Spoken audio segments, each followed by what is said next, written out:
Haemodialysis, mynd gartref. Daw haemodialysis a nifer o fanteision i chi a'ch teulu. Cyn cael haemodialysis gartref, byddwch yn cael hyfforddiant arbenigol gan y tîm HD gartref. Gall nyrsys o'r brif uned dialysis helpu gyda'ch hyfforddiant hefyd. Fel arfer bydd yn para rhwng 6 a 12 wythnos. Mae rai pobl yn gorffen yr hyfforddiant yn gynt ac eraill angen mwy o amser.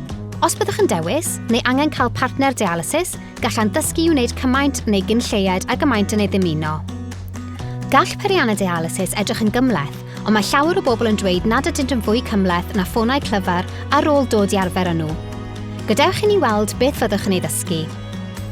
Cewch ddysgu sut i ddefnyddio'r periannau dialysis a sut i roi pigiadau a hylifiau dialysis drwy'r peiriant dialysis eich hunan.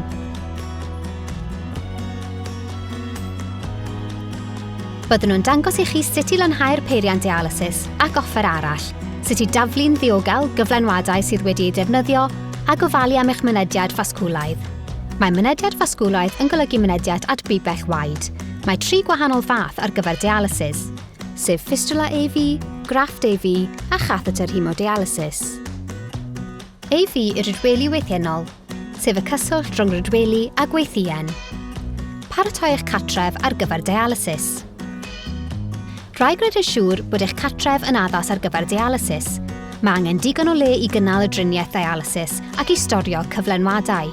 Gall y rhan fwyaf o bobl gael HD gartref hyd yn oed os ydyn nhw'n byw mewn tŷ bach neu fflat. Bydd angen i ni wneud rai addasiadau i'ch tŷ mwyn i'r peiriant dialysis weithio.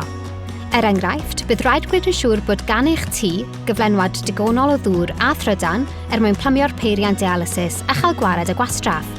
Mae'n bwysig nodi na fydd cost ychwanegol gyda dialysis gartref. Byddwch yn gymwys am addaliadau am filiau dŵr a thrydan, ac efallai gallwch arbed arian ar eich biliau treth gyngor hefyd. Yn y cartref, ar ôl eich hyfforddiant, fyddwch chi ddim ar ben eich hun. Bydd y tîm HD gartref yn helpu gyda galwadau ffôn, negeseuon, ymweliadau ac apwyntiadau meddyg. Gallwch siarad â ni unrhyw bryd os oes gennych gwestiynau neu broblemau. Byddwn nhw'n trafod materion pwysig fel bwyta'n dda, lles meddyliol, byw'n ddiogel gartref gyda phlant ifanc ag anifeiliaid anwes, mynd ar wyliau, a ryw ag agosrwydd. Byddwch yn cael prawf gwaed yn fusol. Os bydd angen trwyth haearn arnoch, bydd nyrs o'r uned dialysis yn ei roi i chi. Gallwch archebu eich meddygyniaeth o'r fferyllfa arennol a gwirio ar-lein eich canlyniadau labordy a newidiadau eich meddygyniaeth. Mae gan y periannau lawer o nodweddion diogelwch a gallwch gael larwm personol eich cadw'n ddiogel. Os oes problem dechnegol fel dŵr yn gollwng, pibellau wedi rewi neu wasgedd dŵr isel, bydd y tîm technegol arbenigol yn trysio'r broblem ar unwaith, ond weithiau bydd angen aros tan y diwrnod wedyn.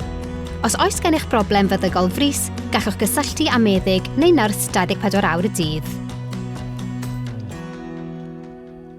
Mae HD gartref yn hyblyg. Mae'n rhoi mwy o ryddid i fwynhau eich hoff fwydydd a diodydd a threulio amser gyda'ch teulu a ffrindiau. Mae HD dros nos yn wych ac mae gennych y diwrnod cyfan yn rhydd.